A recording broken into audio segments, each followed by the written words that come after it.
Rev.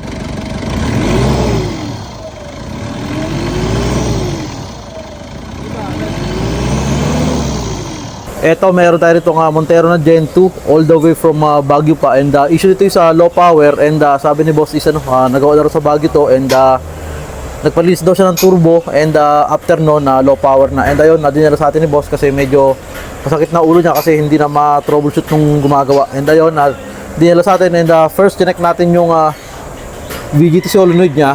Nag-testing tayo ng test parts natin, and okay naman kasi ang nangyayari kasi hindi gumagalaw yung kanyang VGT solenoid, kaya ayun, nag-swap tayo ng VGT solenoid, kaso ganun pa rin mga boss, and ayan, ginawa natin, pinababa ko na yung turbo, and ayun, tingnan natin yung VGT gauge niya sa loob mga boss. Ayan, kasi kanina nung binuksan natin, stack up siya, ito gumagalaw na siya. Ayan, try natin itong i-align ng maayos kasi pag check namin kanina parang disalign siya, sumasabit.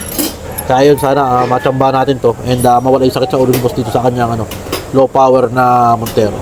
Alright, so yun mga bossing, ito na yung moment of truth. Nasalpak natin turbo, and ito tingnan natin kung gagana na yung kanyang VGT mga boss.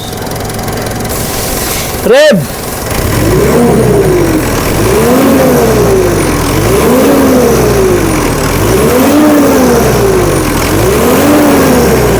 Ayan mga bossing, gumagana na yung kanyang VGT, and test drive lang natin to mga boss.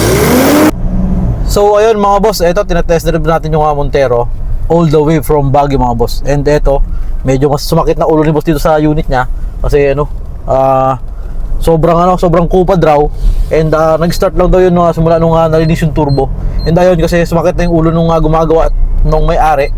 Ayun, dinala na sa atin, and ito tinry natin solvin, and okay naman mga bossing.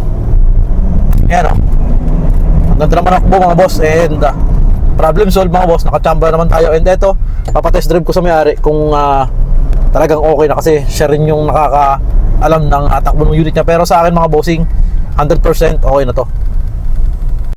Hi, ako nga pala si Kyle Gayados, taga Baguio City. Napadaan ako dito sa Kirsten Auto Works para ipacheck ang aking Montero.